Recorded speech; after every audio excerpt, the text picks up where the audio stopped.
আসসালামু আলাইকুম দর্শক, এই কথা তো অনস্বীকার্য যে সাম্প্রতিক রাজনীতিতে বিএনপি কিংবা বিএনপির ভারপ্রাপ্ত চেয়ারপারসন তারেক রহমান যে দূরদর্শিতার পরিচয় দিচ্ছিলেন তা দল মত নির্বিশেষে সবাইকে মুগ্ধ করছিল। কিন্তু হঠাৎই যেন ছন্দ পতন ঘটল। বিএনপি কি নিজেই নিজের ফাঁদে পা দিল, অথবা বিএনপি কি এখন এনসিপি বা জাতীয় নাগরিক কমিটির দয়া দাক্ষিণ্যের বশবর্তী হয়ে রাজনীতি করবে, রাজনীতি টিকিয়ে রাখবে? এই প্রশ্ন উঠতে শুরু করেছে। এই বিষয়ে খানিকটা আলোচনা করব, তবে তার আগে আরেকটি বিষয় একটু শেয়ার করে নিতে চাই আপনাদের সঙ্গে। গত 2-3 দিনে যে আন্দোলন আওয়ামী লীগ নিষিদ্ধের দাবিতে, সেটি কি জুলাই আন্দোলন বা গণ অভ্যুত্থানে যারা রক্ত দিয়েছেন, নিহত হয়েছেন, আহত হয়েছেন, তাদের রক্তের প্রতি লিগেসি থেকে আওয়ামী লীগ নিষিদ্ধের এই দাবি, নাকি স্রেফ রাজনৈতিক ফায়দা হাসিলের জন্য বা বিদেশি কোনো চক্রান্তের অংশ হিসেবে হাসনাত আবদুল্লাহরা এই আন্দোলনের সূচনাটি করেছিলেন? এমনিতেই তো সবার কাছে অনেকখানি পরিষ্কার হয়েছে যে এটি একটি সাজানো নাটক ছিল। আমি সাজানো নাটক বাদ দিলাম। পরবর্তীতে যেটি স্পষ্ট হয়ে উঠেছে যে তারা আসলে অভ্যুত্থানে নিহত বা আহতদের রক্তের সঙ্গে প্রতারণা করেছেন কিনা। তার কারণ এটি একেবারে স্পষ্ট।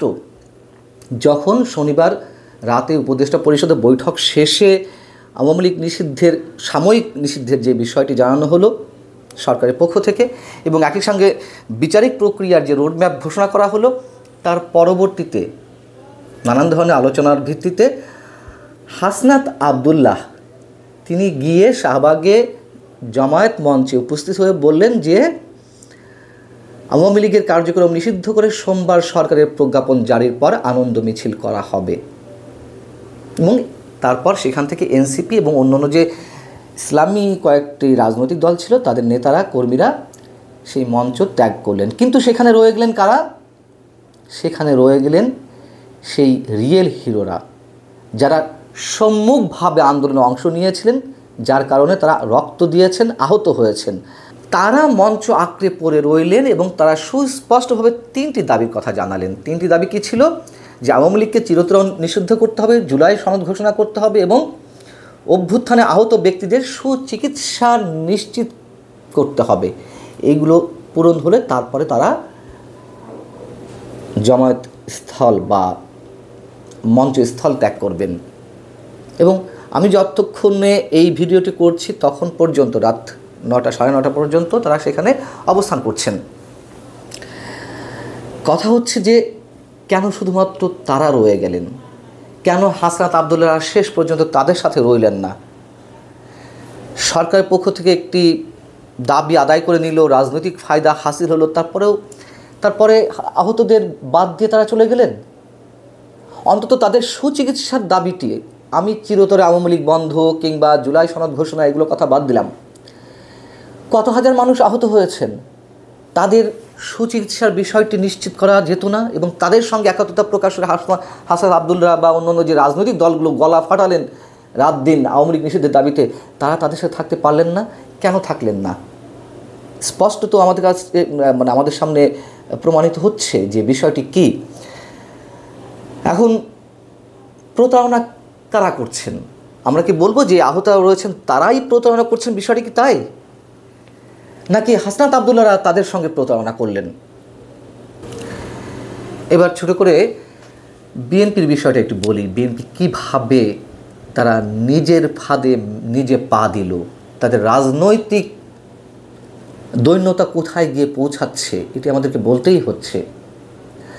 বিএনপি শুরু থেকে বলে আসছিল যে আওয়ামী লীগ নিষিদ্ধের বিষয়টি তারা জনগণ, নির্বাচন কমিশন এবং সরকারের উপর ছেড়ে দিতে চায়।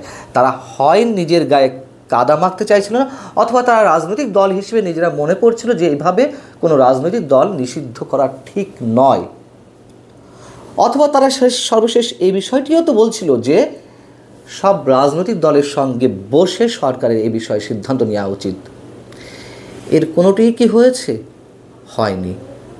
তারপরে কি হলো? সরকারের পক্ষ থেকে আওয়ামী লীগকে সাময়িক নিষিদ্ধ ঘোষণার পরে বিএনপির পক্ষ থেকে গণমাধ্যমে প্রেস রিলিজ দিয়ে জানানো হলো যে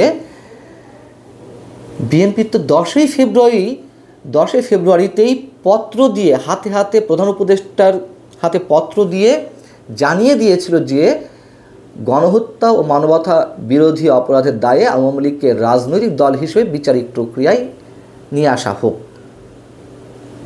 সেটি কি হয়েছে? তাহলে তারা কেন আনন্দ প্রকাশ করছে?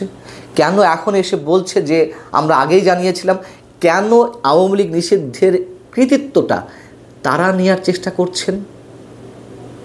সালাউদ্দিন আহমেদ বিএনপির যুগ্ম মহাসচিব তিনি এবার বলছেন যে এনসিপির মঞ্চে গিয়ে সমর্থন জানাতে হবে কেন? আমরা তো এই দাবি আগেই জানিয়েছেন, ভালো কথা, গেলে কি ক্ষতি হতো? এমন তো না যে ওখানে আপনাদের শত্রুপক্ষের কেউ ছিল, এখন তো সব নিজেরা। এনসিপির আত্মপ্রকাশ অনুষ্ঠানেও তো বিএনপির প্রতিনিধি দল গিয়েছিলেন রুহুল কবির রিজভীর নেতৃত্বে। তাহলে এত বড় একটা ইস্যুতে কেন গেলেন না?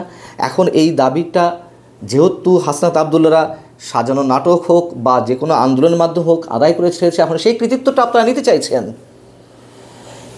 কেন? এই রাজনৈতিক দৈন্যতা, যে জায়গায় স্ট্যান্ড নিয়েছিলেন সেখানে কেন দাঁড়িয়ে থাকতে পারলেন না বিএনপি নেতারা? কেন তারেক রহমান এরকম দূরদর্শিতার পরিচয় দিলেন? এবং এইখান থেকে প্রশ্ন উঠতে শুরু করেছে, বিএনপি আসলে কি করতে চাইছে? বিএনপি যেমন ভারতের বিরুদ্ধে সকালে কোনো নেতা বিএনপির চিৎকার করেন, জিহাদ ঘোষণা করেন, আবার বিকালে বিএনপির কোনো নেতা আবার বলেন যে না, বৃহত্তর প্রতিবেশী রাষ্ট্র হিসেবে ভারতের সাথে শত্রুতা বজায় রাখা ঠিক নয়, আমরা সবার সাথে সুসম্পর্ক বজায় রাখতে চাই। বিএনপি আওয়ামী লীগ ইস্যুতেও যেমন স্থির কোনো জায়গা যেতে পারছিল না, ভারত ইস্যুতেও কোথাও স্থির কোনো সিদ্ধান্ত নিতে পারছে না। এটি নিঃসন্দেহে অবশ্যই বলতে হবে তাদের রাজনৈতিক অদূরদর্শিতার পরিচয় পাচ্ছে। এবং এই যে আওয়ামী লীগ নিষিদ্ধের বিষয়ে তারা এখন যা করছেন, মানে স্রেফ আত্মপ্রবঞ্চনা দিচ্ছেন, ভিতরে উপরে কৃতিত্ব নেওয়ার চেষ্টা করছে। এর মাধ্যমে কি হচ্ছে? আমি যে বললাম যে বিএনপি নিজের ফাঁদে পা দিয়েছে, একেবারে স্পষ্ট। তারা যে দাবিগুলো করছিল, জনগণ, নির্বাচন কমিশন অথবা বিচারিক প্রক্রিয়ায় যেন এই সিদ্ধান্তটি নেওয়া হয়, অথবা সব রাজনৈতিক দলের সাথে সিদ্ধান্ত নিয়ে, মানে তাদের সাথে বসে যেন সিদ্ধান্ত নেওয়া হয়, একটিও তো হয়নি। অতএব তাহলে এখন বিএনপিকে বাইরে রেখে সরকার যদি কোনো সিদ্ধান্ত নেয়, বিএনপির তো নৈতিক কোনো ভিত্তি থাকবে না, এই প্রশ্ন তুলতে পারবে না যে এই সিদ্ধান্তটি কেন আইনি প্রক্রিয়ার বাইরে নেওয়া হলো, এই সিদ্ধান্তটি কেন রাজনৈতিক দলগুলোর সাথে সলা পরামর্শ করা ছাড়া কিভাবে এই সিদ্ধান্তটি নেওয়া হলো। বিএনপি সেই নৈতিক ভিত্তি হারিয়ে ফেলেছে।